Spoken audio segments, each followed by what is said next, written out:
Olá, queridos amigos, estamos novamente no nosso programa de decoração e desta vez para dar dicas daquilo que podemos fazer, os tons que podemos usar. Porque nós, aqueles que gostam muito da decoração, sofrem se não está à altura do nosso gosto. Uns sofrem porque têm a casa branca, outros sofrem porque têm a casa às cores, outros sofrem porque não gostam dos móveis.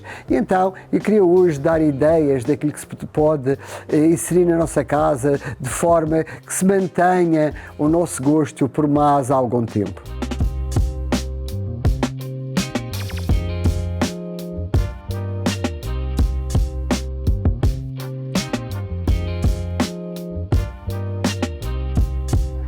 Neste precisamente estamos numa sala que por acaso é um showroom, mas que dá para ter várias ideias como fazer a nossa sala. Um conselho, a sala, no meu ver, aconselho sempre a colocar em tons neutros, quer o sofá, imaginemos que se faz um sofá muito grande, que se faz um sofá mais pequeno, podemos fazer uns sofás chaise-longue ou um sofá corrido, ou é dois sofás, ou se a sala assim o permitir. Aconselho sempre o sofá ser em tons neutros, beges, esbranquiçados, cinzas claro, tons neutros e claros, porque se tiveres essa possibilidade nunca vamos cansar do sofá. A combinar com o sofá devemos ter sempre um tapete. O tapete deve ser com uma medida superior ao sofá. Por favor, não me faça o tapete mais pequeno que o sofá. Ainda há dias cheguei à casa de uma senhora que me comprou cá um tapete e é um tapete muito pequenino, com umas medidas miseráveis em relação ao sofá. O tapete tem que ser a peça das maiores da sala, tem que estender e abraçar a sala, porque o tapete e as cortinas são os elementos que vestem uma sala e, portanto, o tapete tem que ser as medidas superiores ao sofá. Imagina que temos um sofá de 3 metros, o tapete tem que ter 3,5 metros, 4, tem que ser superior sempre ao tamanho do sofá e não estreito. O tapete tem que ser largo. Aconselho, quando tiverem uma casa de jantar e uma sala em espaço comum, mas que não tenham muito espaço entre eles, ponham um tapete grande na sala e não ponham tapete na casa de jantar. Se tiverem exatamente um grande na sala, estão dispensados de ter tapete na sala de jantar, porque aquele tapete grande vai acolher a sala, vai abraçar e dispensamos imediatamente de tê-lo na casa de jantar. Relativamente às cores usadas numa casa, há muitas pessoas que têm a tendência de pôr em branco. Sim, se o espaço for pequeno, houver uma parede ou outra que dê um tom mais clarinho, mas toda branca, lembra-me um hospital assim, não, longe disso. Acho que tem que ter branco, cores claras, mas se optarem pelo branco, têm de arranjar uma parede ou outra que lhe dê um tom mais clarinho, ou um ciságua, um branco azulado, ou um grege, aquela cor que eu tenho vindo a falar, que é uma cor de eleição, ou a cor da areia, ou a cor da magnólia, que é muito bonito.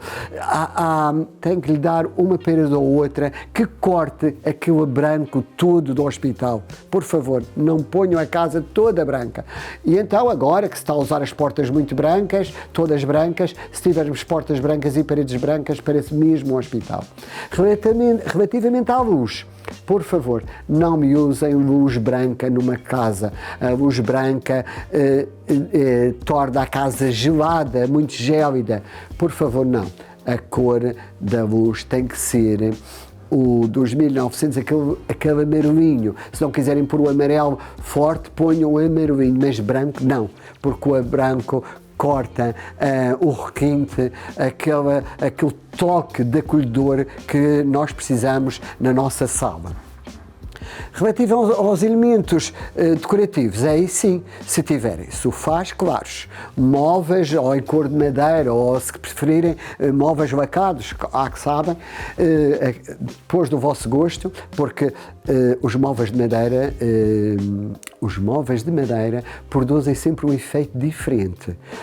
Uma vez eu tive uma formação e a professora dizia-me, uma casa que nós entramos e que tem móveis de madeira e uma peça de prata, nós sabemos quem lá vive. Portanto, identifica a pessoa, identifica a personalidade. Portanto, um móvel de madeira tem sempre um peso muito importante na nossa decoração.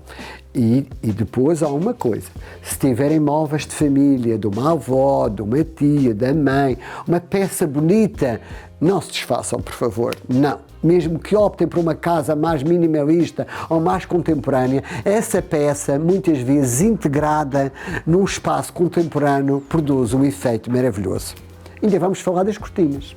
Ora, as cortinados, para mim, têm de ser sempre cores claras. Se tiverem a sala muito branca, toda branca, podem optar por um bege, um cremezinho, um cinza claro, um verde água, um azulinho muito claro, mas uma cor muito, muito pálida, que ao longe não se sinta a cor, que ao longe não se aperceba que a cor, que ao vermos daqui para ali que se consiga ver que a cortinado é neutra, mas não pode ter muita cor. Um cortinado com cor escurece o espaço, fecha os ambientes, não.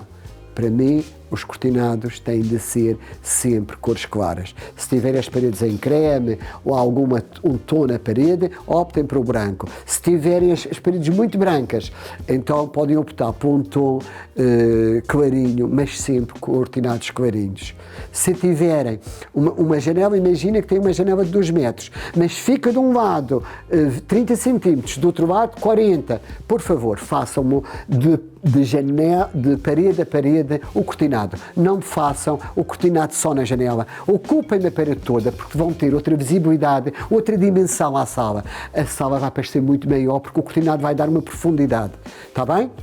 E prontos, acho que isto são dicas que é importante termos em consideração para decorar bem a nossa sala. Relativamente aos pormenores, eu aqui optei por pormenores cor-de-rosa. Eu acho que fica sempre muito bem. Se quiserem esta dica, vão olhar para estes pormenores e vão ver que o cor-de-rosa é uma cor que se integra bem, mas como apontamentos da sala.